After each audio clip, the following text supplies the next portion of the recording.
Hello everyone, hello dear students, welcome to ATP star learning platform. Guys, ATP star learning platform में मैं आप सभी का स्वागत करता हूं। गाइस, सबसे पहले मैं तहे दिल से आप सभी को धन्यवाद, थैंक यू बोलना चाहता हूं, क्योंकि आप सभी की वजह से हमारी फैमिली की, एटीपी स्टार फैमिली की जो पहली किताब है, पहली बुक है, that is master problems in organic chemistry. Guys, ये नंबर 1 पे चल रही है, नंबर 1 बेस्ट सेलर है जेई एडवांस कैटेगरी में अमेजॉन इंडिया पे। तो thank you so much guys, thank you so much. और जिसने अभी तक अगर प्री ऑर्डर नहीं किया है तो गाइस प्री ऑर्डर कर दीजिए, क्योंकि ये आपको अवेलेबल हो जाएगी अराउंड 20th जून तक, 20 जून के आसपास आपको अवेलेबल हो जाएगी, है ना, आपको मतलब डिलीवर हो जाएगी, ठीक है, क्योंकि इसमें डेट थोड़ा लेट लिखा हुआ है, तो don't worry about that, actual में वो जल्दी आपको अवेलेबल हो जाएगी। तो यू कैन प्री ऑर्डर, और इससे काफी आपको जेई एडवांस तक आपको बहुत बेनिफिट होगा, क्योंकि काफी क्वेश्चन मैंने प्रॉपरली हैंडक्राफ्ट किए हैं, मतलब प्रॉपर ढंग से बनाए हैं, ठीक है ना। तो आई होप आपको बहुत अच्छे लगेंगे। Thank you so much again guys, thank you so much. Okay, तो गाइज देखो, अब अपन करने वाले हैं, क्या करने वाले हैं, हाँ, जिसकी तुम्हें तलाश है भाई। देखो, सबसे पहले आज हम क्या करने वाले हैं मैं आपको बता देता हूं। आज का जो पर्टिकुलर सेशन है, इस सेशन में हम केमिस्ट्री की बात करने वाले हैं कि भाई जेईई मेन 2020 में अभी केमिस्ट्री के अंदर हमारा स्कोर अगर हमें बूस्ट करना है, ठीक है, it can B 20 marks, it can B 30, 40, 50, समझ रहे हो ना, कितना बूस्ट होगा ये आप पे निर्भर करता है। लेकिन मैं आपको तरीके से बताने वाला हूं कि भाई क्या क्या फंडे आपको अप्लाई करने हैं dear students. Got it everyone, ठीक है। तो इस वीडियो को एंड तक जरूर देखें, और पसंद आए तो make sure you hit the like button and share it with your friends. चलिए, अब मैं आपको बताता हूं करना क्या है भाई। तो देखो यार, ब्रॉडली अगर हमारे पास बात करें तो हमारे पास 3 कैटेगरी आ गई। एक हमारे पास ऑर्गेनिक केमिस्ट्री है, एक हमारे पास इनऑर्गेनिक है, और एक हमारे पास फिजिकल है। तो अगर हमें अपनी रैंक को बूस्ट करना है, रैंक को बूस्ट करना है, देखो आइडियल सिचुएशन तो क्या होती है, आइडियल सिचुएशन तो ये होती है कि भाई सारा सिलेबस कर लो, सारे टॉपिक्स कर लो, सब कुछ कर लो। अगर ये सब कुछ किया हुआ है, आपने बहुत अच्छे से एवरीथिंग यू हैव डन, तब तो आपको रिवीजन करनी है, प्रैक्टिस करना है, टेस्ट देना है, एनालिसिस करना है, बस। उसके अलावा कुछ करने की जरूरत नहीं। आपके ऑलरेडी जो आपकी टेस्ट सीरीज है उसमें केमिस्ट्री में शायद हो सकता है 100 में से 60-70 स्कोर कर ही रहे होगे, अगर उस लेवल की तैयारी है। मैं बात कर रहा हूं उन सब स्टूडेंट्स के लिए, बाय द वे, जिनकी तैयारी ठीक है, लेकिन हाँ वो बूस्ट कर सकते हैं। उनके केमिस्ट्री में मार्क्स आ रहे हैं 100 में से 30, ठीक है, 40 आ रहे हैं, एंड देयर एमिंग कि भाई 60-70 कैसे हो सकते हैं। तो मैं उसका आपको अप्रोच बता रहा हूं, उसका स्ट्रेटेजी बता रहा हूं। देखो यार, बात यह है, आइडियली तो सब कुछ होना चाहिए, लेकिन अपन आइडियल कंडीशन की बात नहीं कर रहे हैं। देखिए, जैसे ऑर्गेनिक केमिस्ट्री है, ठीक है, अगर हम बात करें ऑर्गेनिक केमिस्ट्री में सबसे बढ़िया चीज इस समय पे क्या रहेगी। पहले तो अपने को क्लियर होना चाहिए कि भाई ओवरऑल हमारे पास ऑन एन एवरेज लगभग 8 क्वेश्चन आएंगे, है ना, किसी एक में क्या हो जाएंगे, 9 हो जाएंगे। तो लगभग अप्रॉक्सीमेटली हमारे पास 1/3 वेटेज है हर एक पार्ट की, organic, inorganic and physical chemistry. अब हमें ये क्लियर होना चाहिए कि ये जो 8 क्वेश्चन है, ये जो 8 क्वेश्चन है, ध्यान देना, वो किस किस तरह के आ सकते हैं। तो देखो यार, जो मल्टीपल चैप्टर्स हैं, मैं आपको बता रहा हूं, अब ऑर्गेनिक केमिस्ट्री में सिलेक्टिव चैप्टर से क्वेश्चन डायरेक्टली सिर्फ उसी चैप्टर से कम आते हैं। अब क्या होता है, अब ओवरऑल मिक्स्ड क्वेश्चन भी आते हैं, मिक्स्ड कंसेप्ट भी आते हैं, जैसे कि जेईई एडवांस में भी होता है। यानी अगर ऑर्गेनिक की बात करें तो अलग से जो हमारा बेसिक प्रिंसिपल वाला पार्ट है, यानी जीओसी वाला पार्ट है, उसमें आपको आना चाहिए acidic strength, basic strength, aromaticity, stability of carbocation anion radical. ये सबसे मेन चीज है, ठीक है।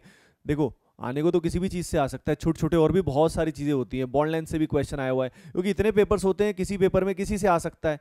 लेकिन अपन बात कर रहे हैं कि भाई सबसे इंपॉर्टेंट, मतलब ये जो मैं बोल रहा हूं ना, ये तो तुम्हारा कवर होना ही चाहिए। इसके एडिशनल जितना कवर कर लो और अच्छा है, लेकिन ये जो मैं बोल रहा हूं वो आप नोट कर लेना। कई चीजें मैं ओरली बोलूंगा तो आप नोट कर लेना, ठीक है। तो मैंने जीओसी के अंदर क्या बताया आपको, acidic strength, basic strength, aromaticity, और उसके अलावा क्या, stability of cation anion radical, ये वाला पार्ट नॉर्मली जीओसी में इसी से क्वेश्चन आता है। इनफैक्ट बेसिक स्ट्रेंथ वाला जो चैप्टर है वो असल में 12th का चैप्टर है, अमाइंस में दिया हुआ है एनसीईआरटी में, ठीक है, तो वहां से वो चीज आई है। अच्छा, उसके अलावा अगली चीज मैं आप सभी के साथ शेयर करता हूं, वो हमारा क्या है, केमिस्ट्री इन एवरीडे लाइफ, ठीक है। एक क्वेश्चन लगभग इससे आता ही आता है, उसके बाद केमिन एवरीडे लाइफ से लगभग कितना क्वेश्चन आता है आजकल, एक क्वेश्चन आ जाता है। अब ध्यान से देखो, केम इन एवरीडे लाइफ में घबराने की जरूरत नहीं है, सारे स्ट्रक्चर्स रटने की रिक्वायरमेंट नहीं, क्योंकि हो नहीं पाएंगे। क्वेश्चन आया था उसे स्ट्रक्चर बेस्ड पर, वो किसी को भी याद कहां से होगा। तो जितना तुम कर सकते हो उतना कर सकते हो, लेकिन अगर अभी तक तुमने नहीं किया हुआ है, ठीक है, तो याद करना डिफिकल्ट है। लेकिन इसमें अगर फंडे याद हो जाए ना, तो क्वेश्चन बिल्कुल डायरेक्ट हो सकता है। यानी ये एक्सक्लूसिव इस चैप्टर से जब क्वेश्चन आएगा तो डायरेक्टली आपसे हो जाएगा। Got it everyone. उसके अलावा जैसे कि फॉर एग्जांपल अपना बायोमोलिक्यूल्स वाला पार्ट है, बायोमोलिक्यूल्स में जैसे डीएनए है, आरएनए है, ये चैप्टर इस तरह के हैं जिनमें उसी चैप्टर से क्वेश्चन है, मिक्स वाला क्वेश्चन नहीं है। समझ रहे हो मैं क्या कह रहा हूं। अब देखो 2 क्वेश्चन तो इस वाले पार्ट से हो गए, है ना, chem in everyday life, DNA, RNA, vitamin, इन सब की बात कर रहा हूं मैं। अब इसके बाद ध्यान रखना, नेक्स्ट हमारा बेसिकली सारा का सारा पार्ट कौन सा हो गया, रिएक्शन वाला पार्ट हो गया, ठीक है। कौन सा पार्ट हो गया, रिएक्शन वाला। और इसमें मिक्स्ड क्वेश्चन आते हैं, आप सभी को पता है आजकल मल्टीपल कंसेप्ट होंगे, मल्टीपल रिएजेंट होंगे। लेकिन देखो एनसीईआरटी के अलावा भी कुछ रिएजेंट अब आ जाते हैं एग्जाम में, जेईई मेन में एनसीईआरटी के अलावा भी आ जाते हैं, लेकिन मेजॉरिटी एनसीईआरटी वाले ही आते हैं, मेजॉरिटी। तो ये जो रिएक्शन वाला पार्ट है, 5 से 6 क्वेश्चन ये मान लो इस वाले पार्ट से आएंगे, रिएक्शन वाले पार्ट से। और उसमें भी मेनली ये बता रहा हूँ 12th वाले पार्ट से ज्यादा आएंगे, 12th वाले पार्ट से ज्यादा आएंगे, ठीक है। तो आप इसमें क्या कर सकते हो, 2 काम कर सकते हो, मैं डायरेक्ट तरीका बता रहा हूँ। एनसीईआरटी पे फोकस कर सकते हो, उसके अलावा प्रैक्टिस करने के लिए जो प्रीवियस जेईई मेन वाले पेपर हुए ना, उन पे फोकस कर सकते हो। किस पे कर सकते हो, जेईई मेन वालों पे फोकस कर सकते हो। क्लियर है एवरीवन, ठीक है, डन है। बस इतना कर लोगे तो बहुत अच्छी तैयारी तुम्हारी हो जाएगी। बस जो भी प्रीवियस जेईई मेन के अभी हुए ना करंटली पेपर्स, उन पे ध्यान लगा सकते हो। अब मैं बात करता हूं इनऑर्गेनिक केमिस्ट्री। देखो इनऑर्गेनिक केमिस्ट्री की अगर हम बात करें तो इनऑर्गेनिक केमिस्ट्री में एक चैप्टर जो इन्वायरमेंटल केमिस्ट्री है, सुना है ना आपने, ये जरूर कर लेना। इससे आजकल एक क्वेश्चन आता ही है, क्योंकि इन्वायरमेंट में बड़ी दिक्कतें चल रही हैं, ये मतलब बोनस की तरह है। तो एक क्वेश्चन तो इन्वायरो का पक्का हो गया, है ना। पानी में जो होता है फ्लोराइड का कॉन्सेंट्रेशन और ये सारे जो कॉन्सेंट्रेशन, उससे क्वेश्चन बहुत बार आता है। तो इन्वायरो इज वेरी वेरी इंपॉर्टेंट। एक क्वेश्चन सोचो ना, छोटा सा चैप्टर है, बड़ा चैप्टर नहीं है, तो ये तुम्हें आना चाहिए। सॉल्ट एनालिसिस तुम स्किप कर सकते हो, सॉल्ट एनालिसिस स्किप कर सकते हो अभी के लिए, मतलब सॉल्ट एनालिसिस कर रखा है तो बहुत अच्छी बात है, लेकिन यू कैन स्किप दैट, ठीक है। उसके अलावा अब बात आती है किससे, पीरियोडिक प्रॉपर्टीज, केमिकल बॉन्डिंग। ध्यान से देखो, एक क्वेश्चन इससे आएगा, ठीक है, एक क्वेश्चन इससे आएगा ही आएगा। तो एक क्वेश्चन एमओटी से आने के चांसेस बहुत हाई होते हैं, मॉलिक्यूलर ऑर्बिटल थ्योरी से, paramagnetism, diamagnetism, odd electron species, even electron species, क्या बेसिक फंडे, है ना, शेप, हाइब्रिडाइजेशन, ये सबसे मेन कंसेप्ट है। और डाइपोल मोमेंट, ये 4-5 हॉट टॉपिक्स हैं, लिख लेना जो भी मैं ऑरली बता रहा हूं, इन बात का ध्यान रखना। और उसके अलावा पीरियोडिक के अंदर एक क्वेश्चन आयनाइजेशन पोटेंशियल हो गया, इलेक्ट्रॉन गेन एंथैल्पी हो गया, समझ रहे हो ना। ये जो मेन कंसेप्ट्स हैं, मेजर कंसेप्ट्स, उनको तो कम से कम टिप्स पे करना है। तो जो भी मैं आज बता रहा हूं वो तुम्हें ढंग से करना है, ध्यान रखना इस बात का। इसके बाद अब मैं बात करता हूं, अब इसके बाद कोऑर्डिनेशन वाला पार्ट, ध्यान रखना। कोऑर्डिनेशन वाले पार्ट में आइसोमेरिज्म से क्वेश्चन आ जाता है, आईपीएससी नेमिंग से आ जाता है, आईपीएससी से नेमिंग से आ जाता है, आइसोमेरिज्म से आ जाता है, ठीक है। उसके अलावा मैग्नेटिक मोमेंट से, उसके अलावा जो उसका वीबीटी वाला थ्योरी है, समझ रहे हो ना, उससे क्वेश्चन आ जाता है। सीएफटी से कम आता है, सीएफटी से रिलेटिवली कम आता है, लेकिन आ सकता है। तो इसके जो ये बहुत ही कंसेप्चुअल है, इससे भी एक क्वेश्चन फिक्स है।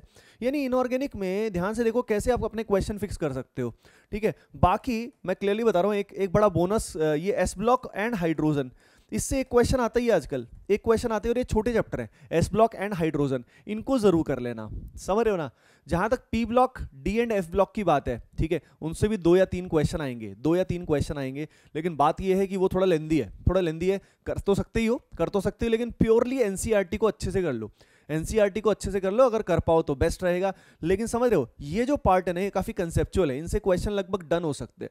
तो तुम्हें क्या करना है, तुम्हारे पास 25 क्वेश्चन का फंडा है, और 25 क्वेश्चन में तुम्हें देखना है कि भाई एक एक क्वेश्चन किस तरह से, किन कंसेप्ट से आ रहा है, ताकि वो क्वेश्चन आप पूरा करते जाओ, बस कि भाई मेरे से क्वेश्चन अब होते जा रहे हैं। जैसे फिजिकल केमिस्ट्री की बात करते हैं, फिजिकल केमिस्ट्री में अगर हम बात करें स्टोइकियोमेट्री में सबसे इंपॉर्टेंट वाला तरीका क्या होता है, कंपाउंड का मॉलिक्यूलर फॉर्मूला, ये वाला जो पार्ट है, मॉलिक्यूलर फॉर्मूला का calculation is very very important.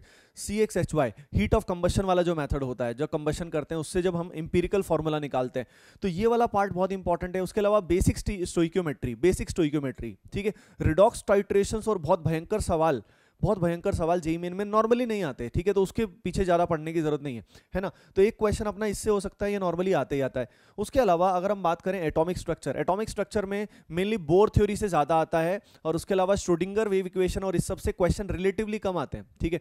बाकी हाइजेनबर्ग अनसर्टेनिटी प्रिंसिपल, उसके अलावा डिब्रॉय वेवलेंथ, मतलब, लेकिन जो मेन बोर थ्योरी है, बोर थ्योरी के बेसिस पे जो कंसेप्ट है, सबसे इंपॉर्टेंट एटॉमिक में क्या हो गया, बोर थ्योरी हो गया, ठीक है, बोर थ्योरी हो गया सबसे इंपॉर्टेंट, उससे रिलेटेड एप्लीकेशन। अगर हम गैसियस स्टेट की बात करें, तो गैसियस स्टेट में आजकल हॉट टॉपिक जो चल रहा है वो कौन सा चल रहा है, रियल गैस वाला चल रहा है, समझ रहे हो ना, क्योंकि PV is equal to nRT, और ये सब चीज तो कब से ही चलता जा रहा है, गॉट इट एवरीवन, ये फंडा होता है, ठीक है। तो ये हो गया रियल गैस वाला। अब उसके अलावा थर्मोडायनेमिक्स, अब देखो इन दोनों में से एक क्वेश्चन, 2 भी आ सकते हैं, पर एक क्वेश्चन तो फिक्स है, ठीक है। Now the next point, let me tell you the next point. अगला पॉइंट क्या है, देखो यार, अब जैसे 12th वाले टॉपिक्स हैं, जैसे कि लिक्विड सॉल्यूशन हो गया, लिक्विड सॉल्यूशन के अलावा हमारा इलेक्ट्रोकेमिस्ट्री हो गया। इलेक्ट्रोकेमिस्ट्री में सबसे इंपॉर्टेंट क्या है, बताओ भाई कौन सा इंपॉर्टेंट है? एक तो देखो वो जो अपना कौन सा लॉ होता है, एक तो नस्ट इक्वेशन वगैरह, नस्ट इक्वेशन और उसका एप्लीकेशन सबसे अधिक इंपॉर्टेंट है। क्या? नस्ट इक्वेशन और उसका application is most important guys, वो अपने को बहुत बढ़िया से आना चाहिए, ठीक है। उसके अलावा सरफेस केमिस्ट्री एक छोटा सा पार्ट होता है, इतना बड़ा टॉपिक नहीं है सरफेस केमिस्ट्री, उससे डायरेक्ट क्वेश्चन आ जाते हैं, तो सरफेस केमिस्ट्री भी काफी बोनस है। यानी आप ऐसे ऐसे करते जाओगे तो अपने क्वेश्चन डिफाइन कर पाओगे कि भाई क्या करना है क्या नहीं करना। उसके अलावा अगर हम थर्मोडायनेमिक्स की बात करें तो थर्मोडायनेमिक्स में दो पार्ट हैं अपने, ठीक है। एक तो अपना डेल्टा जी का एप्लीकेशन हो गया, delta G is equal to delta H minus T delta S, इसका इक्विलिब्रियम कांस्टेंट से जो रिलेशन हो गया, इसका जो इक्विलिब्रियम कांस्टेंट से रिलेशन हो गया। उसके अलावा जैसे केमिकल इक्विलिब्रियम है, केमिकल इक्विलिब्रियम आयनिक से ज्यादा इंपॉर्टेंट है, आयनिक से उतने क्वेश्चन नहीं आते, बेसिक लेवल के क्वेश्चन आते हैं, ठीक है। आयनिक से ज्यादा अच्छे क्वेश्चन एडवांस में आते हैं, जेई मेन में ज्यादा नहीं आते, बेसिक लेवल पे आते। केमिकल जैसे इक्विलिब्रियम हो गया, उसमें केपी और केसी का रिलेशन हो गया, सबसे इंपॉर्टेंट है केपी केसी का रिलेशन। Got it everyone? तो थर्मोडायनेमिक्स में आप समझ गए, और थर्मोडायनेमिक्स में डेल्टा जी का के से क्या रिलेशन होगा, है ना, ये मिक्स्ड कंसेप्ट वाले क्वेश्चन। डेल्टा जी का ई नॉट से क्या रिलेशन होगा, जो हमारा रिलेशन क्या होता है थर्मोडायनेमिक्स और किसको हम रिलेट करते हैं, इलेक्ट्रोकेमिस्ट्री को रिलेट करते हैं, वो क्वेश्चंस हमेशा ही बेहद इंपॉर्टेंट होते हैं डियर स्टूडेंट्स। Got it? ठीक है। उसके अलावा केमिकल इक्विलिब्रियम में K1 K2 K3 और फाइनल हमारे पास K इक्विलिब्रियम से उसका क्या रिलेशन है, ये बात होती है। Got it everyone? ठीक है, तो आप फंडा समझ चुके हो कि आपको क्या करना है, ठीक है। आप यहाँ पे नंबर ऑफ क्वेश्चंस जो है ना वो डिफाइन करो, और वो डिफाइन करके एक एक करके एक एक क्वेश्चन को खत्म करते जाओ, बस this is the best strategy. Best strategy होता है कि हम एक एक क्वेश्चन को ऐसे करते जा रहे हैं, ठीक है। Got it everyone? तो बस इतनी सी बात है ना। और प्रीवियस क्वेश्चंस जो अभी हुए ना रिलेटिवली, कौन से वाले, जो भी जेईई मेन में रिसेंटली आए थे, यानी जनवरी में आए थे, उससे पहले वाले जो आए थे, ये पेपर सबसे इंपॉर्टेंट है, उनको एक एक को ढंग से एनालाइज करो, वो करना इस समय पे सबसे बेस्ट रहेगा आप सभी के लिए। ओके गाइज, है ना। बाकी आप में से जो भी स्टूडेंट आरबीसी अभी ज्वाइन नहीं किए हैं वो अभी भी आरबीसी कर सकते हैं, जो हमारा क्रैश कोर्स है जेईई मेन के लिए। It is a very good course, I think it can be very helpful for all of you. Okay guys, so that is it for today. I hope ये video आपको पसंद आया होगा। मिलते हैं नेक्स्ट में, bye bye, take care and love you all.